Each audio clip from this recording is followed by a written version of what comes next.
Have you ever wondered how a book can, speak for people who can't speak anymore?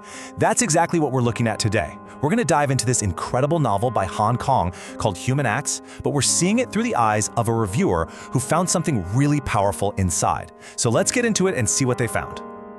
Okay, so right off the bat, the review throws out this amazing idea. It says Kang is a shaman who speaks for the dead. Whoa. I mean, that's not just saying she's a good writer, right? It's saying she's something more. A shaman. So what on earth does that mean for a novel?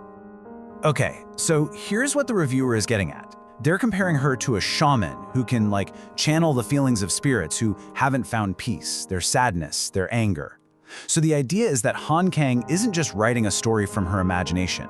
She's actually giving a voice back to people who were silenced. It's such a powerful way to think about it.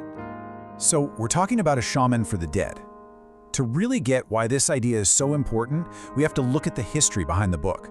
It's a really painful event, and it's the reason these voices need to be heard. All right, so let's get the key facts down. The author is the amazing Kang.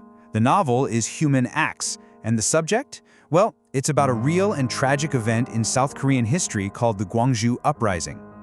Just look at that number, 166. That's the official number of civilians who were killed by the military during the uprising back in 1980. At least 166.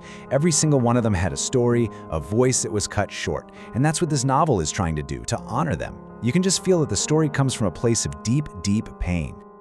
So how do you even begin to tell a story that heavy? Well, that brings us to the novel's really unique form. Because the reviewer points out that how Kang tells this story is just as important as what she's saying. This is so cool. The reviewer compares her writing style to Picasso's Cubism. You know how on a Cubist painting you see a face from the front and the side at the same time? Kang kind of does that with storytelling. She breaks the rules, showing the event from all these different angles at once. It shatters that single, simple perspective and gives you a much fuller and, honestly, more heartbreaking picture of what happened. So how does she actually do this? Well, the point of view is always changing. One minute you're inside a character's head, seeing the world through their eyes. That's first person.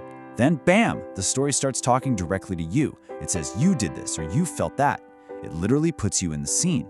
And then, just as suddenly, it pulls back and you're watching everything from a distance.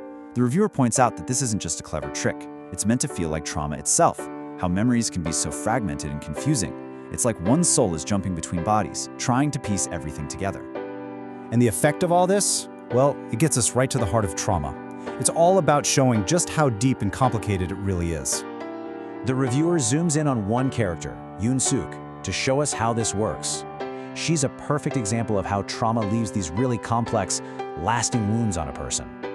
And here's the thing that's so tough about trauma, which the book just nails. On one hand, Yoon-suk is trying so hard to forget her own pain, like this horrible memory of being slapped. But on the other hand, she is absolutely determined to make sure that what happened to everyone else is never forgotten. It's that constant battle, right? The push to forget your own suffering and the pull to remember everyone else's. That's what it means to survive something like this. And this all leads to what might be the most important point of the whole review. This book isn't just a history lesson. It's about us. It's about our debt to the past and what it means for us today. So, the reviewer suggests that it's really easy for us to forget something huge. The fact is, the lives we live today are often built on the sacrifices of people who came before us, and we have a responsibility to know that. But it's not about, just memorizing facts for a history test. It's something much, much deeper.